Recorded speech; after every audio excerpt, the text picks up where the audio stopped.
Burren, from the French Burren meaning cold chisel, has two specialized meanings for types of tools in English. One meaning a steel cutting tool, which is the essential tool of engraving, and the other, in archaeology, meaning a special type of lithic flake with a chisel-like edge, which was probably also used for engraving, or for carving wood or bone. Printmaking. An engraving burin is used predominantly by intaglio engravers, but also by relief printmakers in making wood engravings. Its older English name, still often used, is graver. The burin consists of a rounded handle shaped like a mushroom, and a tempered steel shaft coming from the handle at an angle, and ending in a very sharp cutting face. In use, it is typically held at approximately a 30-degree angle to the surface. The index and middle finger typically guide the shaft, while the handle is cradled in the palm. Of note is the 16th-century Flemish engraver Hendrik Goltzius, whose malformed hand was ideally suited for the cradling and guiding of a burin.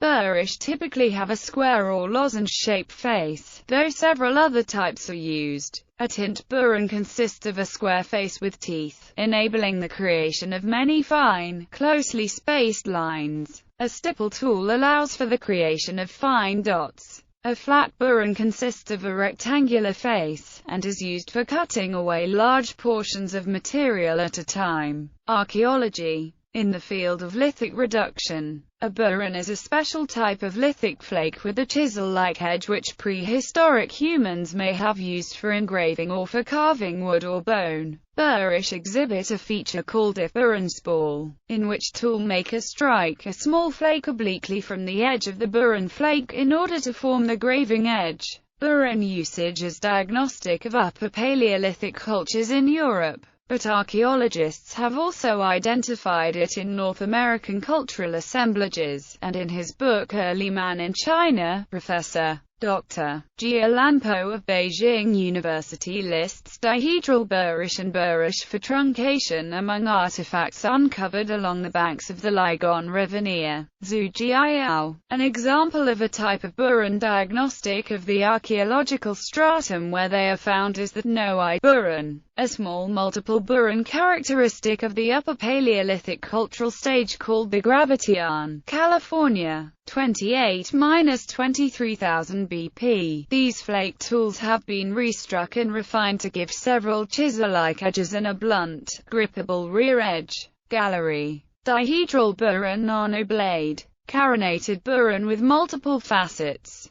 Burren, Upper Paleolithic, Brassemperide, Museum of Toulouse.